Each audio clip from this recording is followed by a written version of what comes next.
Alright, this is my third attempt at this video, and my goal is to do this in like 7 minutes and be done. Yeah. If you were listening before, I had planned to do, like, today's video was supposed to be a confessional. After the Sandy Cove video, I said I was going to do a confessional, and in a way, this is still going to be a confessional, but not the one I planned. Today is Wednesday, October 28th, and we just finished Bible study. And we talked a Pastor Vincent J. Stevens. I'll put his Instagram up in a second. But he spoke about forgiveness. He's been speaking about forgiveness for quite some time now. And he actually is the one who encouraged us to read The Bait of Satan, which is right here. And I then got this interactive guide. So when Pastor began speaking about forgiveness, like, already I knew it was going to be relevant for my life. And The Bait of Satan proved it. Pastor's sermon proved it. The amount of tears I've cried about it proved it. The journaling, the feverish writing proved it. Just things I've been talking to the Lord about. Yeah. So today was no different. And I did like a 10-minute video like this a few minutes ago, hoping that I got all the tears out, and I can feel that that's not the case, but I'm going to push through. I really just wanted to come while everything was fresh. Yeah, I just want to be transparent about some things. So first of all, tomorrow I had scheduled doing a live reading for The Bait of Satan, and then on Sunday night doing kind of like an interactive study guide conversation. And there's a big part of me that still wants to do that. But I want to be very clear about something first. And I'm going to remain prayerful about whether or not I should continue. I am excited about speaking about forgiveness, not by any means because I have arrived or because I fully get it or fully walk in it or have exemplified a lifelong pattern of forgiveness. Honestly, it's pretty much the opposite. You know, like, there came this point where I felt like there was a situation that happened, and I think I felt like I forgave initially, but there seemed to be this like repeated pattern, and I started to feel like an idiot for forgiving. And I think I started to change how I interact with people. I was significantly less forgiving. I definitely withdrew. Like, I was embarrassed. I was hurt. I felt a lot of shame. And on top of that, now I'm walking around unforgiveness. And there's bitterness and jealousy and just ugliness. And I carried that for a long time. And it wasn't until around 2017 when I realized I had carried that, how the weight of that had, like, been a hindrance in my life, you know? So yeah. I just want to be honest about that and clear that I don't approach forgiveness from a place of, oh, it's so easy, or, you know, it's just, you just do it. You know, I mean, that's the command, and so we do have to do it, but I'm not coming from a place of, I don't understand, I can't relate, I don't get what, you know, like, the big deal. I'm coming from a place of, I have allowed unforgiveness to ruin some of the most significant relationships in my life. And I am learning actively, currently, now, today, this hour, how to walk in forgiveness. It is really hard. If I try to do it my own strength, I'm gonna fail. I'll fail every single time. You know, like, I need, like, the one thing I want to leave with you guys, we need God to forgive.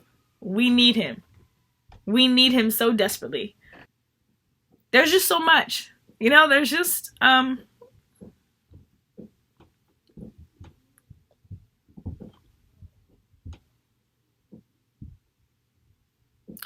forgiveness is a really big deal. And I think what is helping me see just the importance of it is looking at relationships that I've lost or that have been altered by unforgiveness. And yeah, it's anyway, it just sucks. But what helps me really press on to understand is recognizing that I'm supposed to forgive like Christ did. That's the standard. And that's a big standard. It's a big deal. I was thinking about the prodigal son earlier.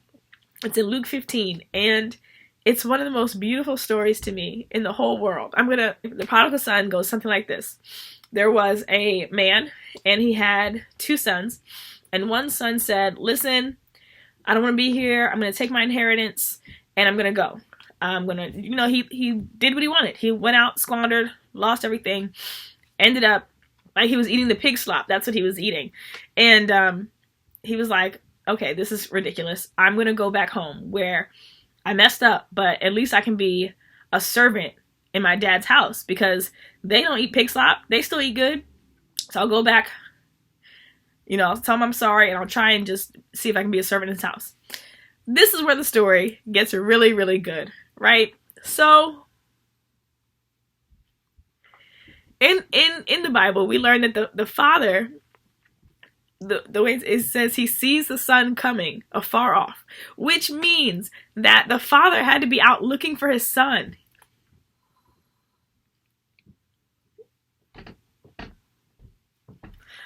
And I mean, you gotta believe that he was out.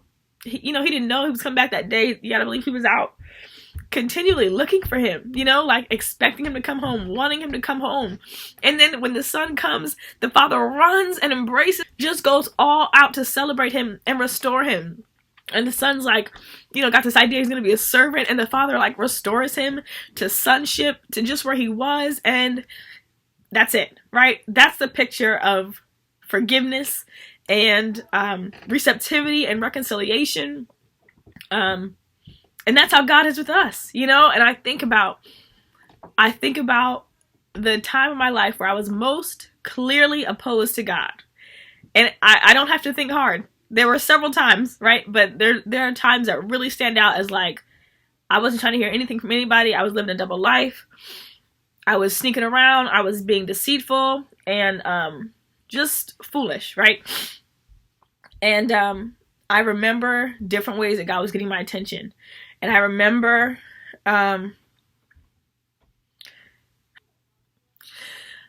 coming back to even to my church family, and no one ever treated me different.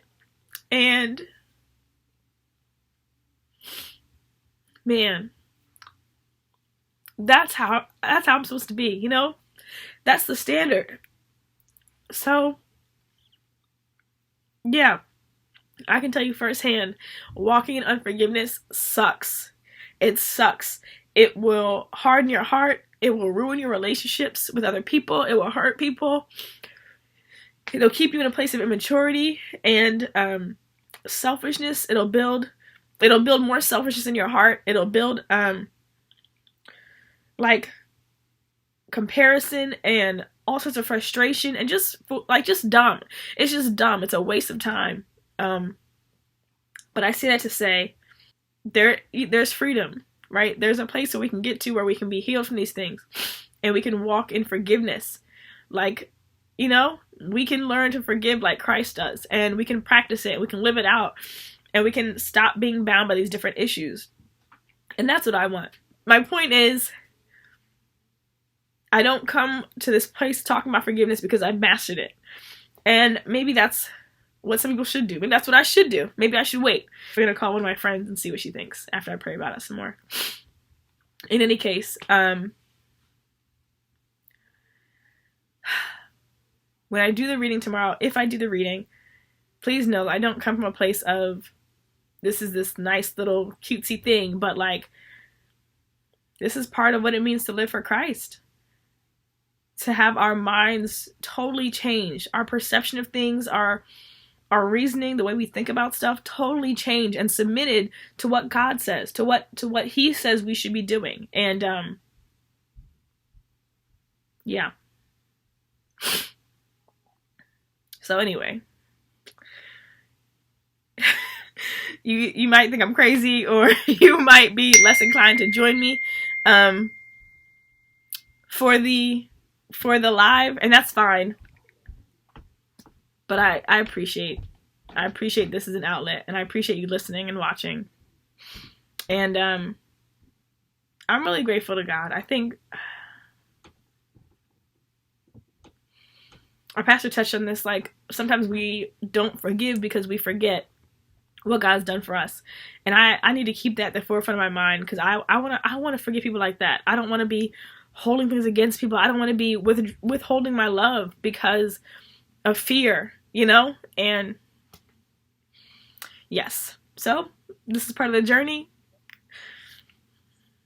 You know? The hard stuff. It's the hard stuff too. And yeah. You're welcome to come along for the ride. All right. You guys have a good night.